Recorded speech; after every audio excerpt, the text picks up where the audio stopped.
This bar has 2,687 whiskeys currently in stock on the shelf right now. Stay off the cuff, that's OFF. Show them bars to the worldwide net. All the drinks made yet, pass one to me. Blessed he, the old-fashioned king, the old-fashioned king.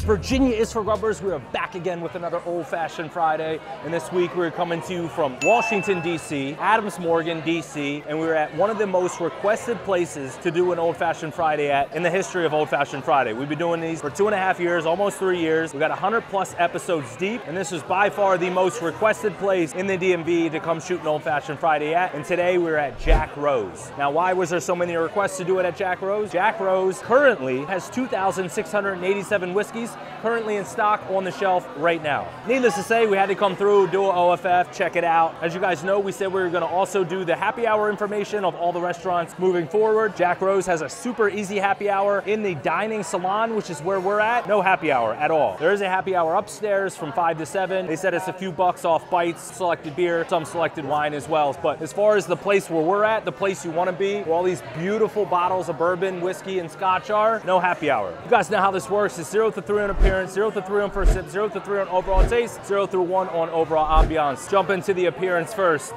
I will say, if you watched any episodes before, probably know what I'm thinking right off the bat. My expectations were super high because so many people recommended it to us. On top of that, there's 2,000+ bottles of bourbon here, no single cube. I would have bet an extraordinary amount of money we were gonna get a single cube and it was gonna be clarified ice. Like a lot of money, like a lot of money. A, because we're in DC. B, this is a really nice restaurant. And C, it's known for its bourbon and whiskey. So nonetheless, it is what it is. They got a nice orange peel in there. No Luxardo, no worries about the Luxardo, but decent sized glass. Still looks fairly decent visually, but I'm gonna go 1.5 off appearance. Here we go, first sip.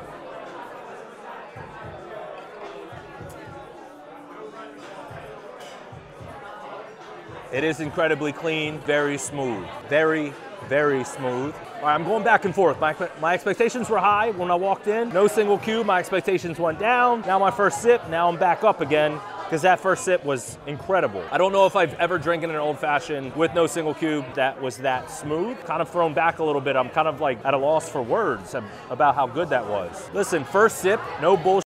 2.9. We'll slowly sip the rest of this. I have a feeling the score might decrease a little bit because this ice is gonna dilute it and water it down a good bit, but we'll talk about the ambience as we drink this. Again, 2,687 bottles of bourbon on the wall, 67 pages of whiskey on their menu, 67. And a lot of them are whiskeys I promise you never heard of, you've never seen, you were never able to purchase, nor were you ever able to try. So if you're a bourbon fan, 100% you have to come here because you're gonna get the opportunity to try bourbon, whiskey, and or scotch that literally I've never seen any place in the entire world. There's so much bourbon and whiskey here, they have ladders floating around that they have to climb up and down just to grab the bottles. Beautifully decorated, all black walls, all black ceiling. Parking is a nightmare. It's DC. There is no parking. Took us, I think, 45 minutes to park. That's a little bit of a As far as the ambiance is concerned, it's dope.